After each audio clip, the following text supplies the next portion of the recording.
प्रभु यीशु के सामर्थ्य नाम में आप सबको जय मसीह की। Praise the Lord. आइए आज के सुंदर दिन के लिए हम प्रभु का धन्यवाद करते हुए अपना ध्यान हम परमेश्वर के वचन की ओर लगाएं। मेरे साथ प्रभु के वचन को मत्ती रचित सुसमाचार अध्याय 16 और उसके वचन 25 को निकाले गए हैं। इस प्रकार से लिखा है, क्योंकि जो कोई अपना प्राण बचाना चाहे वह उसे खोएगा, और जो कोई मेरे लिए अपना प्राण खोएगा वह उसे पाएगा। Praise the Lord, hallelujah. प्रभु के लोगों, बहुत बार जब आप बाइबल को साधारण तरीके से पढ़ें या प्रभु के वचन को साधारण तरीके से समझने की कोशिश करें, आपके लिए कठिन महसूस होगा कि कैसे कोई व्यक्ति अपना प्राण बचाना चाहेगा और बचाते समय वो आपसे खो देगा, और यदि कोई खोएगा वो उससे कैसे पालेगा। बहुत कठिन महसूस होता है कई बार। अब एक किसान को लीजिए। एक किसान हो सकता है उसके पास मान लीजिए 1 एकड़ ज़मीन है। प्रतिवर्ष उसे 20 से 25 बोरे अनाज उसे मिलते हैं। हर साल वो उस खेत में 2 बोरी अनाज बोता है और बदले में उसे 20 बोरी मिलता है। Praise the Lord. वो 20 बोरी अनाज में से हो सकता है 10 बोरी या 12 बोरी अनाज जो है वो बाहर बाज़ार में बेचता है, कुछ को अपने लिए रखता है, और बाकी कुछ को कुछ भी हो जाए वो बचा के रखता है अगले साल बोने के लिए। अब एक व्यक्ति जो कभी भी कृषि को, एग्रीकल्चर को नहीं जानता, मान लीजिए कोई बाहर से आया हुआ है और वो नहीं जानता, और ये किसान भुखमरी में है, गरीबी में है, पर 2 बोरी धान को लेता है, अनाज को लेता है और टोकरी में लेके वो निकल जाता अपने खेत पर पैदल, और अब वो हल चलाने के बाद धान को छिड़कना चालू करता है, धान को खेत में बोना चालू करता है। जो व्यक्ति एग्रीकल्चर के सिस्टम को नहीं जानता हो, जो धान बोने की प्रक्रिया और काटने की प्रक्रिया को नहीं जानता, तो वो कहेगा ये पागल मनुष्य है। एक तरफ ये भूखा मर रहा है और घर में 2 बोरी जो अनाज है, धान है, उसको वो खेत में ज़मीन में फेंक रहा है। ये तो पागल आदमी है। वो कहेगा कि ये तो टोटली मैड, टोटल पागल आदमी है, इसको समझ नहीं है। बेहतर अच्छा होता कि इस अनाज को वो खाता तो शायद वो कुछ हफ्ते, कुछ महीने और जी जाता। लेकिन किसान को मालूम है, चाहे मैं लोन ले लूँ, चाहे कष्ट उठाऊँ, चाहे कुछ भी कर लूँ, मुझे इस अनाज को छूना नहीं है। ये अनाज को बोऊंगा, यानी ये ज़मीन पर बोऊंगा, और मैं इसमें 20 बोरी अनाज को पाऊंगा। Praise the Lord, hallelujah.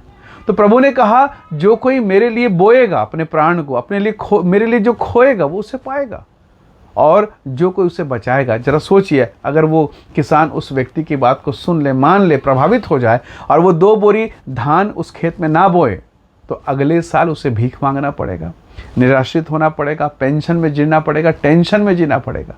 पर यदि वो किसी की ना सुने और केवल ये बात जान ले, ये बात ठान ले कि मैं हर साल बोता हूँ, हर साल काटता हूँ और हर साल मार्केट में बेचता हूँ, मेरा जीवन सुख से बीत जाता है, निसंदेह यदि वो उस बात पर, उस अनुभव पर, अपने ज्ञान पर अगर केंद्रित रहेगा, वो भूखा नहीं मरेगा। हाँ, 2 लोग उसके घर से भोजन करके तृप्त होकर जाएंगे। प्रभु यीशु मसीह ने अपने वचन में कहा, जो कोई मेरे लिए रिस्क उठाएगा, जो मेरे लिए अपना सब कुछ छोड़ेगा, 100 गुना उसे मिलेगा। इब्राहिम बस एक सपना तो देखा था। प्रभु ने कहा कि तू अपने देश, कुटुंब, परिवार सबको छोड़ और मेरे पीछे हो ले। बीमारी की दशा में है, कोई बच्चा नहीं, पत्नी का कोई बच्चा नहीं, घर में सब कुछ सोनापन, और जाकर जब उसने अपने पिता, अपने भाइयों को कहा होगा कि मुझे परमेश्वर ने दर्शन दिया, मुझे सब कुछ छोड़ के जाना है, लोगों ने उसको पागल कहा होगा। लेकिन परमेश्वर के लोगों वो बढ़ा, आगे बढ़ा। उसके साथ लूत था। थोड़े दिन होने के बाद लूत भी उसको छोड़ के निकल गया, पर फिर भी वो प्रभु के साथ बना रहा। उसने अपने जीवन को बो दिया और ऐसे कटनी काटा कि परमेश्वर ने अनुग्रह प्रदान किया कि इब्राहिम से इसहाक, इसहाक से याकूब और पूरा वंश। Hallelujah, praise the Lord. तो परमेश्वर के लोगों, जो कोई परमेश्वर के लिए बोएगा वो काटेगा। जो इस ज्ञान को समझ जाता वो बोना सीख जाता है। वो विधवा जिसके पास मात्र 2 दमड़ी है, परमेश्वर को देने के बाद भी वो खुश है। प्रभु वहाँ देख रहे थे मंदिर में लोग कैसे दान डालते हैं। प्रभु ने उसको मना नहीं किया कि चलो विधवा है, इसको जाने दो, इसके पास तो केवल 2 दमड़ी। नहीं, प्रभु देखना चाहते हैं कि लोग कैसा दान देते हैं, और जो जैसा बोता है उसका 100 गुना से मिलता है, वो कई गुना परमेश्वर से लौटाता है। तो प्रभु के लोगों, कितने लोग थे जिन्होंने परमेश्वर के राज्य के लिए बोया। आपको याद होगा दाऊद के विषय में कि दाऊद ने अपनी निज संपत्ति, कई टन सोना परमेश्वर के भवन के लिए बोया। उसके बेटे का लाइफ देखिए, 66 युद्ध में दाऊद उलझा रहा, पर दाऊद की जो प्रार्थना, जो आराधना, जो कुछ भी उसने किया, उसका प्रतिफल उसके बेटे तक को मिला है। यानी इब्राहिम ने जो बोया, इसहाक ने, याकूब ने काटा है। हालेलुया। जो कुछ दाऊद ने बोया, उसके बेटे सुलेमान ने काटा है। तो प्रभु के लोगों, यदि आज आप बो रहे हैं, कदाचित रात को रोना पड़े पर सवेरे आनंद होगा। वो किसान की कहानी को याद रखिए। घर में खाने को नहीं है, पर वो 2 बोरी धान को वो हाथ नहीं लगाएगा। शायद आपके पास खाने को नहीं है, पर आप दशमांश को या परमेश्वर के भेंट को हाथ नहीं लगाएंगे।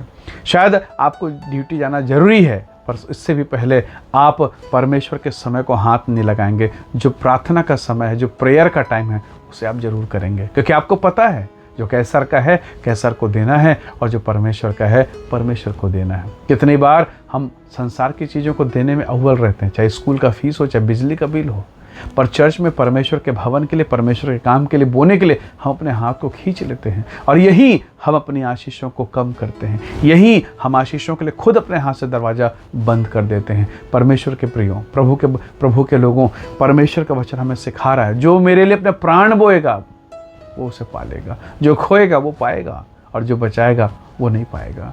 तो अगर वो किसान वो धान को रख लेता तो कंगाली में जीवन बिताता, पर उसने रखा नहीं, ज़मीन में बो दिया। और प्रभु का वचन कहता है, जब गेहूं का दाना, यूहन्ना 12:24 में लिखा है, जब गेहूं का दाना अकेला रहता है, जब तक मर नहीं जाता, अकेला पड़ा रहेगा, और जब वो मरता है, सड़ता है, ज़मीन के अंदर रहता है, बहुत फलता है। सो प्रभु के लोगों, परमेश्वर आपको मुझको अनुग्रह दे, ताकि हम भी अपने जीवन को, अपनी संपत्ति को, अपना सब कुछ परमेश्वर के लिए खोना सीखें। क्योंकि जब हम प्रभु के लिए खोना सीख जाएंगे, हम प्रभु से लेना सीख जाएंगे। आम की गुठली जब ज़मीन के अंदर जाती है, सड़ती है, अपना वजूद, अपना स्वरूप खो देता है, फिर थोड़ा सा अंकुर निकलता है, फिर वो आम अंकुरित होकर और बाहर आता है, और होते होते पेड़ बनता है। कुछ साल इंतज़ार करना पड़ता है, और उस एक गुठली से हजारों हजारों हजारों आम निकलते हैं। Praise the Lord, hallelujah.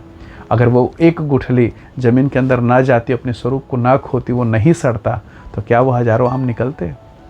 परमेश्वर के लोगों, शायद आज आप पीड़ा में, तकलीफ़ में, फाइनेंस की समस्या में सड़ रहे हैं, पीड़ाओं में, तकलीफ़ में, वेदना में हैं। इंतज़ार कीजिए, परमेश्वर आप पर दया करेगा, और आप फलेंगे हजारों हजार, और तब आप महिमा को देखेंगे। परमेश्वर के लोगों, इब्राहिम फला, दाऊद फला, उसके वंश फले, प्रभु आपको भी बढ़ाएगा, क्योंकि उसने कहा है, उसने पहली बार, परमेश्वर ने अगर पहली बार मनुष्य से कुछ कहा तो उसने कहा, जाओ फूलो और फलो। हालेलुया। वही परमेश्वर आपको भी फूलने और फलने की आशीष को देगा। आइए दुआ करें, प्रभु का धन्यवाद करें। सर्वशक्तिमान परमेश्वर पिता, हम आपका धन्यवाद करते हैं, विशेषकर इस वचन के लिए प्रभु जी। पिता परमेश्वर, मेरे प्रियजनों को तू आशीष दे, अनुग्रह दे। हर एक अंधकार, दुख, पीड़ा, परेशानियां जो इन्हें घेरे हुए हैं, आज जो दबाव और वेदना में है प्रभु, वो सारी परिस्थितियां इनके जीवन से दूर हो। इन्हें आशीष दें, इन्हें फलवंत करें, इन्हें बढ़ाएं, क्योंकि आपने कहा है, जाओ फूल और फलो। प्रभु परमेश्वर, अपनी दया को प्रकट कर, और एक ऐसा मन दे प्रभु, एक ऐसा जीवन, एक ऐसा विश्वास दे पिता, कि हम बोकर पाने वाले होने पाए। प्रभु जी, आपने कहा है कि लेने से देना धन्य है। हे परमेश्वर, हम पर भी दया कर, वो मन हमें प्रदान कर पिता। हम सारी महिमा आपको देते हैं, प्रभु यीशु के सामर्थी नाम से मांगते हैं, आमीन, आमीन। प्रभु आप सबको बहुत ऐसे आशीष दे। बहुत धन्यवाद। जय मसीह की। Praise the Lord.